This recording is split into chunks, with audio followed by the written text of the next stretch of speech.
Welcome to SDH's coverage of everything going on in USL Championship. Down to the Final Four. It is conference finals on both sides, and we will get you through 8 to get us to 4, and we will go through all of the steps and all the news that has gotten us to the Final Four here in USL Championship for 2023. Let's go backward before we go forward, and we'll do things as the clock rolled. So, first match, it was Friday Night Football at Heart Health Park in Sacramento, California. Sacramento Republic in year 10 going up against San Antonio FC, 1-4, a stout matchup across the board in the Western Conference. Here's your highlights, courtesy of our friends at USL Championship, ESPN Plus, and YouTube. Two former title winners, Republic in 14. The Republic looking to get back there. San Antonio, the defending champs, and here we go from Heart Health Park. Screen 2, here's Mitch Tainer. Not bad delivering balls either. It's been several threats coming from that back line. Turning the corner, defensively getting tangled up.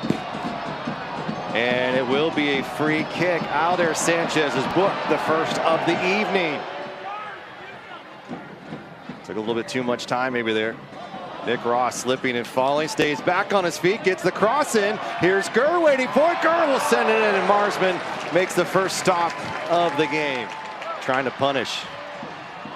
Easy enough, got Gurr, and Gurr is brought down outside of the spot. And the yellow card comes out, and Mitch Tainer is booked early. Something to keep an eye on. Be an option, just the way he's lining up. He's not giving himself much of a run-up.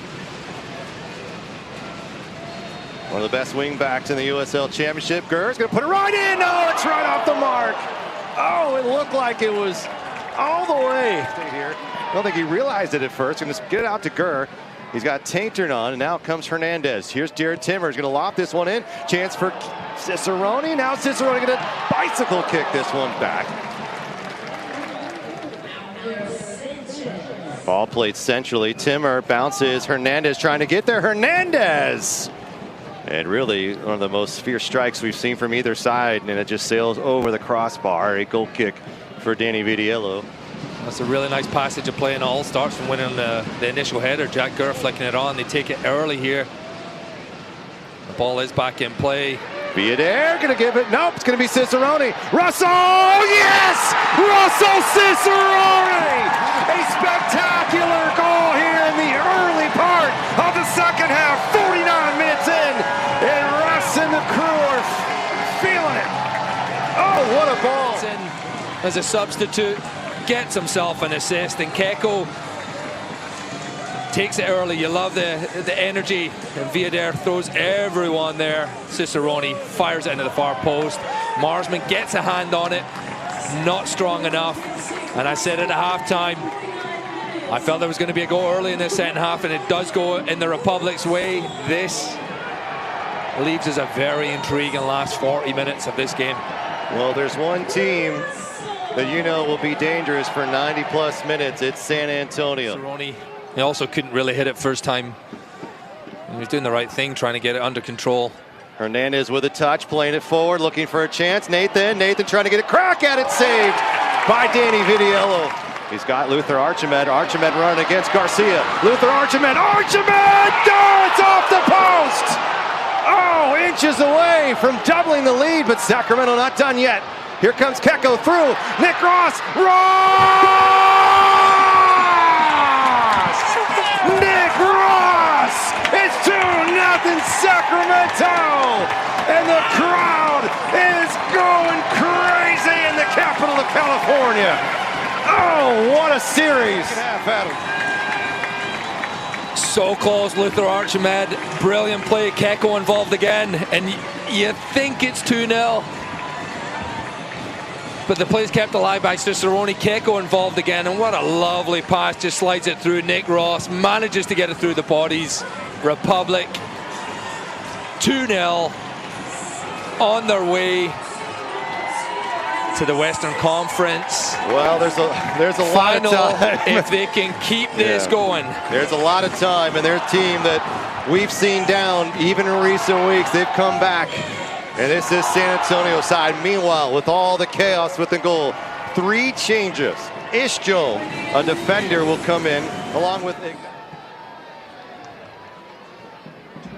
Keko. He's got space. Keko's going to go for goal. Why not? Marsman, easy enough. Something you want to be tagged as the player. You want to start every game, and I'm sure Luther Archimede does too, but we see this exchange right here. Absolutely beautifully done, and then the foul committed by Nathan and a yellow card. It's been brilliant to watch. And now it's Russell Cicerone standing over. He's going to go direct at it. What a save by Marsman. May have been sailing away from goal. 15, 20 minutes left to go in this one. Ishjo moving forward. Ishjo. And a little knuckler toward Danny Vitiello. Up a night. Nick Ross again getting a toe on it. Tommy Villader. He's breaking free. He's got one to beat. Tommy! And it's over here in Sacramento. The Republic are headed to the Western Conference Finals with 10 minutes to go. This is all but a done deal as the home club has found a way once again. It's Tommy Villader off the bench. A goal and assist. What an effort from Tommy. Season they have had, and what a magnificent goal this is. Luther Archimede receives the ball from Nick Ross, lets it go. And he knows Villader's there, and he does the rest. Uses the left foot, just slots it past Marsman. Fairly difficult here. He's got to get past Manley as well, and he does exactly that. Look at this, perfect placement. And Nick Marsman unable to stop that one, and Republic now have 3 goals on the evening, all in the second half. Adam Moffat. Game of 2 halves. The first one was intense, not much in it. Is likely going to be sent off as he goes into Vitiello, then has a few words with Connor Donovan, and Alvis Osmanovic able to get right in between it. And he's going to slow things down. Honestly, are incredibly difficult to call and call well. And hats off to Alvis Osmanovic. Sacramento did not take kindly in the capital of California. And Justin Dillon going down. Dillon had a fantastic year with San Antonio last year. Just hadn't seen a lot of time. 9 goals, 6 assists, just 3 goals this year. Well, they can score, you know, in so many ways with their top 3 guys and the back line guys. I mean, they have goal scorers, and it's never over until it's quite over. Bailoni, here's a chance for Alawashai. Oh, San Antonio able to get one back. And about 2 minutes or so to go. It's just too little, too late. And that's what this man's capable of. Good ball in by Mitchell Tainter, not dealt with by Sacramento. And Tani Oluwaseyi spoils the potential clean sheet.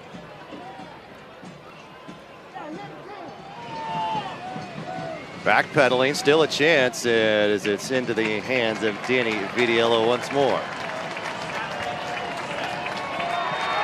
And that is it.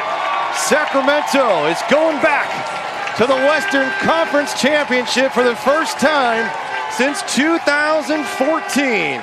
So Sacramento, the top seed, advances, knocking off the number 4 in San Antonio FC.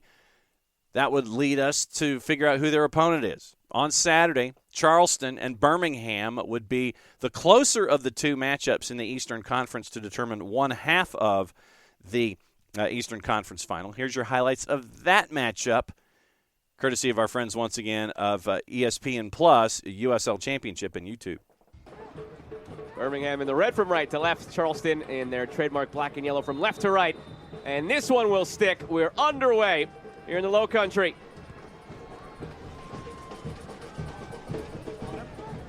So they are, in fact, I think they're the second highest number of goals from corners in the entire USL at Charleston Battery. Headed through for Williams. Flag stays down. Augie Williams. It's saved by Van Oekel and out for a corner. Counter, but Matt Van Oekel's not to know that. He gets through Augie Williams, lovely little ball in. He just hits it nice and early, and the keeper just sort of matches where there's a commitment. I'm not saying they're not committed in other matches, but sometimes players like to raise their game, and they've got to have a good reason to do it. Dodson looks back, post, the open header is put wide. Fell perfectly. Fidel Barajas had 9 assists in the regular season. A good delivery again, and the header's in. Charleston strikes first. Emilio Icaza does it. The Battery, yet again, scoring early at home in the postseason. Emilio Icaza from the Barajas ball, whipped in, he gets up, he's unmarked, and it just said the one mistake, one player you let go. And he let him go there. I think Jake Roof is the defender who was meant to be marking him, and he tries to deal with it too late, but by then Icaza's got his position, he's got his header in place, nothing that Matt Van Oekel can do. And the early pressure, we said first 15 minutes. Williams, give it away, Icaza won it. Allen steps through, Allen goes for a goal, second time he's tried from distance, this one on target at least, but no trouble for Van Oekel. And Barajas try and surprise Van Oekel here at his near post on a shot anyway, with that left foot he possesses. Barajas whips it in, Van Oekel stops it, rebound, saved off the line by Cronelli. It's very difficult for Matt Van Oekel because his body's in front. He just blocks it, it comes out to Markanik, he hits it. It does look like you're right, it could be. Floated to Rodriguez, Van Oekel has it. To get a closer look whether it was Cronelli or the post. Either way, a close call, nearly Battery 2-0. On the sort of goal line, who kicks it clear. But the quality of the total crosses, excluding corners, is 9-4 in favor of Charleston. That makes more sense. Factor in the corners then, and they're already up to 6 of those. So 15 total crosses for this Charleston side. There you go. Those are the stats that make sense. And Wegbo in some space. Goes down by Dodson, he goes for goal. Fumbled by Muse, but nobody there for a rebound. Pasher. Back for Agudelo, nice bit of interplay between those two. Agudelo, Pasher, floats it backside. There's the equalizer for Birmingham. Prosper Kasim levels it in the 41st. And of course it comes from Pasher and Agudelo. Gets it back, and then Pasha. Have a look at the interplay here. Agudelo just finds a bit of space, gets in there. He tries to go. Pasha follows up.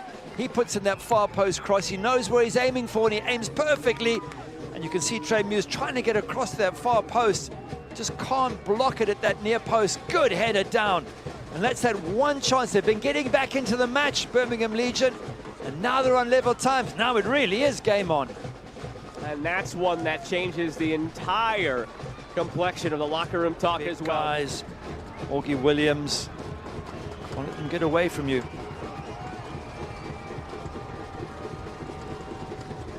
Rodriguez overcooks it a bit. Allen will come through and rescue. Wasted opportunity there. I'm just saying first half how the quality of the crosses was absolutely superb. Icaza, delivery of his own to Williams off the bar. Rebound over the bar. Just like that, nearly shook up the scoreline. Icaza putting a decent ball in, which is just what we were saying you need to do, quality. And see what happens when you put quality in. Augie Williams, great header, Matt Van Oekel, and full stretch on his goal line.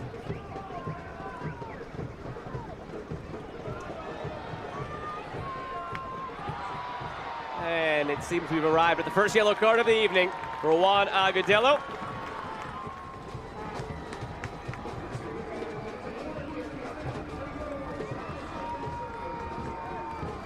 Rodriguez, good service, punched away by Van Oekel. Every single one, it seems like, has dropped right in the center of or the top of the 6. So good on the corners, whether it's been Rodriguez or Barajas tonight. Now it's Traeger centering. Pinballs around it, falls nicely, and deflects in! Markanik took the shot, had some help on the way, and Charleston's back in front.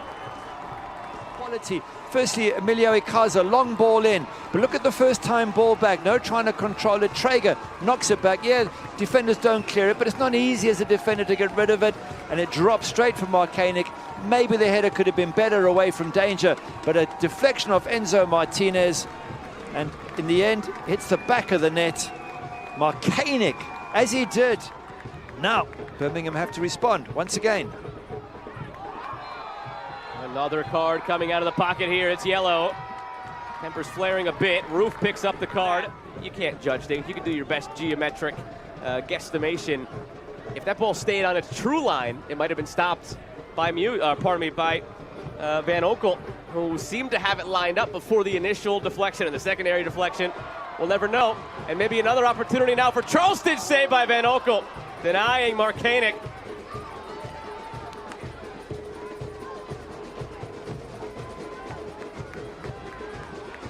That's going to start opening up the match because Birmingham have got to have a go. Look at these red shirts bombing in. Where Lou City lead 2-0 over Detroit City. Brett.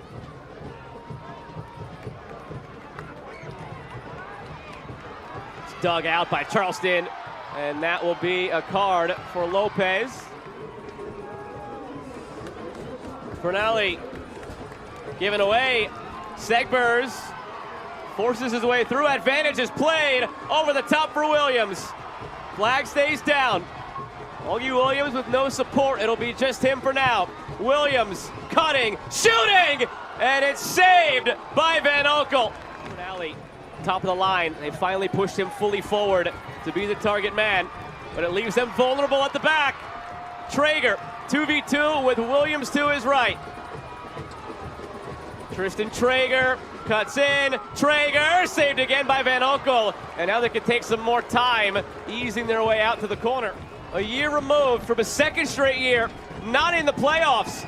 The Charleston Battery are going to the conference final. Fantastic a performance. Not as easy as the 5-0 over Indy, that's for certain. So the Battery get the win at Patriots Point. They are through as the 3. And up top, it would be the 5 and the 8. Lou City and Detroit City. It was all Lou City in this one. Lou City winning by the final of 4-0. And that would set up the Western Conference. And so who would be going up against Sacramento Republic, who's having to travel to Sacramento? The answer, Phoenix. It would take a while. It would take the extra 30 minutes, but they would get it done. Phoenix continues on beating Orange County on the road in Irvine, California by the final of 2-1. So your conference championships, Eastern Conference final, it is Charleston hosting Lou City. Western Conference final, it is Sacramento hosting Phoenix Rising. So the 6 has made it all the way through, but they're playing the number 1 out west, and it is the 3 and the 5 in the East to determine who's going to make their way through from the Eastern side of things. Activity going on in USL Championship. You look at all of the activity once again. You can follow along when we're not giving you all the programming every single week. Go to the Fan Zone, subscribe there at uslchampionship.com. What you can do is you can have conversations with fans just like you every single day and get caught up with how other fans around the USL Championship see their team, and they can see how you see yours every single day of the year. 24/7, 365. Also on social media, don't forget to be a part of the conversation on a couple of different ways of social media, either on the 280 character app, on the Facebook page, or on the Insta, the IG, or the Gram, as the kids say. You can do that and be a part of everything at USL Championship every single day. Couple of signings and a couple of other pieces of activity. El Paso Locomotive have linked Peter Petrovic to a contract extension. The Swedish midfielder, 7 goals, 4 assists in 25 appearances during his first season with the club. The fans of El Paso Locomotive enjoyed Petrovic in his first season, and so his contract has been extended through the 24 year, and it is also pending league and federation approval. Signed before the 23 season. One of the most productive attacking players for El Paso. With those 11 goal contributions, he led the team. 28-year-old also had 29 chances created, as he played a key role in helping Locomotive return to the postseason. The native of Malmö, Sweden, previously spent the majority of his professional career in his native country, 21 goals, 24 assists, 126 appearances in Sweden's second division, while also making a combined 17 appearances on the top flight for Malmö and IF Brommapojkarna. Brommapojkarna. Brommapojkarna. Brommapojkarna. Slow it down, you get it done. IF Brommapojkarna and Malmö. Malmö's an easy one. But big signing for El Paso as Peter Petrovic stays for the 2024 season. So that's a lot of the big news that has been going forward. You'll get these player signings. You'll get all of the extensions and experiences and who's going to stay and who's going to be out on the market, and we'll keep an eye on all that stuff for you as we continue to go. But the signing of Petrovic, big as he returns to El Paso for the upcoming season. As we get closer, obviously, we will let you know what's going on in the USL Championship final, and that'll be coming up in short order. But League One final is this weekend, 5 o'clock Sunday afternoon. You can catch that on ESPN+. When it comes to the conference finals, if you are in market and can catch it, if you are in Sacramento, if you are in Charleston, please catch the competition, and you get the opportunity to be right there and see the second division when it comes to all the activity in the United States Pyramid. You can catch the best in the second division for these four teams that are chasing after a championship.